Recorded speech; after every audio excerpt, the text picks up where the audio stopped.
Minimum degree ఆయన Kannappa movie ఎలా అనిపించింది? ఏమని చెప్పాలన్నా ఈ అట్టని చెప్పాను ఏది చెప్పుదా అన్న అమ్మ బయట ఎండ కొడుతుంది లోపల వర్షం వస్తుంది డబ్బులే డబ్బులు డబ్బులే డబ్బులు ఫుల్ డబ్బులు. ఎవరికి? ఇంటికి వెళ్ళి దాకా దయ్యం సినిమా, తర్వాత దేవుడి సినిమా. ఎందుకో తెలుసా?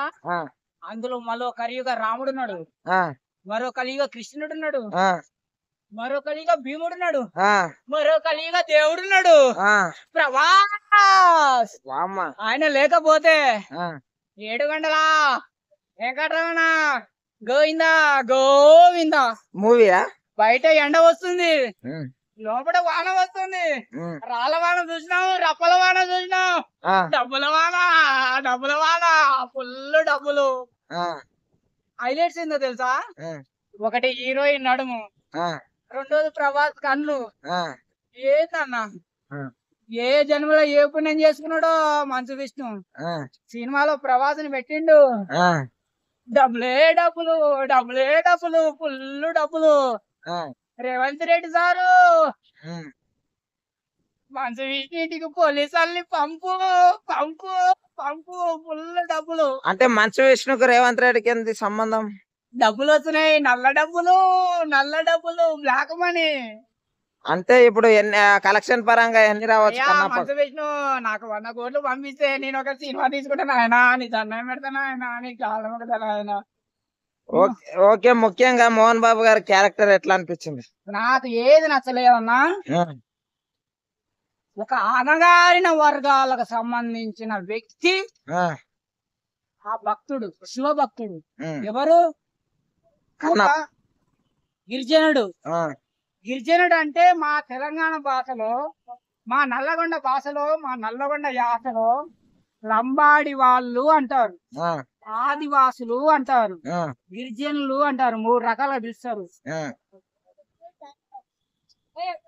వేద మంత్రాలు, వేద పండితులు, పవిత్రమైన మనుషులకు కనిపించని శివుడు ఒక కామన్ మ్యాన్, ఒక ఆదివాసి, ఒక గిరిజన, ఒక లంబాడి వ్యక్తి కనిపించిందంటే ఆ భక్తుడు మామూలు భక్తుగా ఆడు.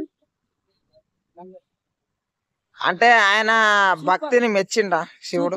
అన్నా, మన సొంత అన్న, మన సొంత అక్క, మన సొంత చెల్లి, మన సొంత తమ్ముడు, అమ్మ అన్న అయ్యా అన్నా నేను ఊరిపోతున్నా 100 రూపాయలు అన్నా అంటేనే ఇచ్చే నా కొడుకు లేడు ఈ రోజులలో.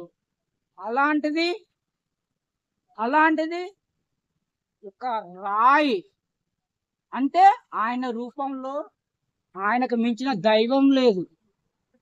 రాయి అని మిగతా వాళ్ళందరూ అంటే కాదు దేవుడు అని నమ్మి, నీ కంట్లో నెత్తురు వస్తుందా నా కన్ను ఇస్తా అని చెప్పేసి 2 కండ్లు ఇచ్చి మహాభక్తుడిగా చరిత్రలో నిలిచిపోయింది.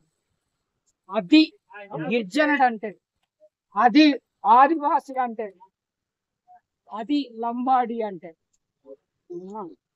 ఇది అర్థం కావాలంటే మినిమం డిగ్రీ కాదు, పీజీ ఉండాలి. తెలుసుకోండి రా బాయ్, మా లంబాడీల గురించి సినిమా పోయి తెలుసుకోండి రా బాయ్, మా గిరిజనుల గురించి పోయి తెలుసుకోండి రా బాయ్, మా ఆదివాసుల గొప్పతనం గురించి సినిమాలో తెలుసుకోండి రా బాయ్. అది మా లంబాడి జాతి పౌరుషం అంటే, అది మా నీతి అంటే, అది మా నిజాయితీ అంటే, అది మా పౌరుషం అంటే, అది మా పట్టుదల అంటే. Love you. ఓకే, మూవీ పరంగా కలెక్షన్స్ ఎన్ని రావచ్చు?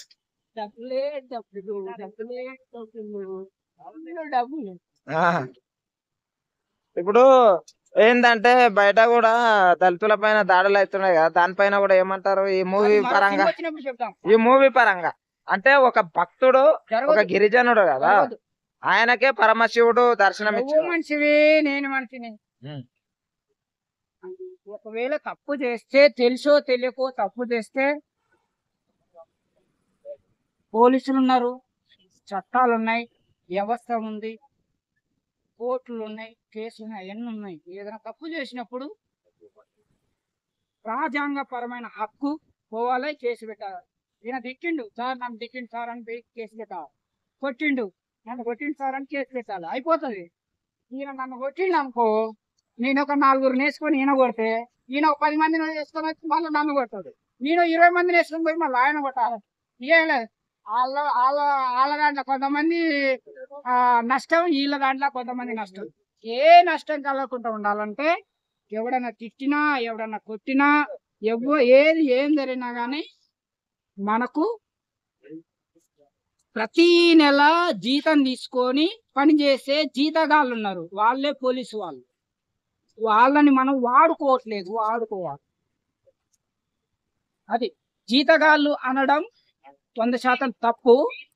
కానీ జీతగాళ్ళ కంటే ఎక్కువ 100 రెట్లు మన సమాజం కోసం చావడానికైనా చంపడానికైనా సిద్ధంగా ఉన్నవాడే పోలీస్. వాళ్ళ భార్య పిల్లలను వదిలి, వాళ్ళ అమ్మ నాన్నలను వదిలి ప్రజల కోసం రోడ్డు మీద ఎండల వాన తడిసి గాలికి దుమారానికి కళ్ళ కొట్టుకొని ఎంత ఏది జరిగినా కానీ పోలీసు వాళ్ళు మనకు రక్షణ కల్పిస్తుంది. వాళ్ళని మనం తిట్టొద్దు, కొట్టొద్దు, గౌరవించాలి. దేవుని లాగానే వాళ్ళని కూడా పూజించాలి. అట్లాంటి వాళ్ళని మనం ఉపయోగపెట్టుకోవాలని నా యావత్ ప్రపంచానికి నా ఉద్దేశం. ఓకే అన్న, థ్యాంక్ యూ. మీరు ఎప్పుడు బాగుండాలి, మీరు బిగ్ బాస్కి వెళ్ళాలని నా మనస్ఫూర్తిగా మా ఛానల్ ద్వారా కోరుకుంటున్నా. థ్యాంక్ యూ అన్న.